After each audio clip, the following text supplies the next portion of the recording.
جاهزين؟ نعمل إفطار فلسطيني على عهدي على ديني. شكل تحمس. أول إشي نكسر الحطب. مش أنا هكسر. فلسطيني. أهم حاجة الزيت والزعتر والزيتون الفلسطيني، يا عيني عليه.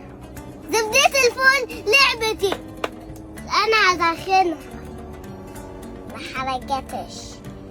إذا كانت القلاية مشحبرة اعرف الأكل غزاوية فلسطينية والإيد مكسورة كمان.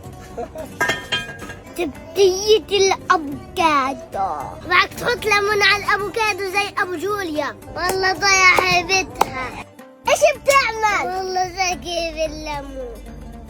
الفلسطيني أنا وعدر بماضي. الله!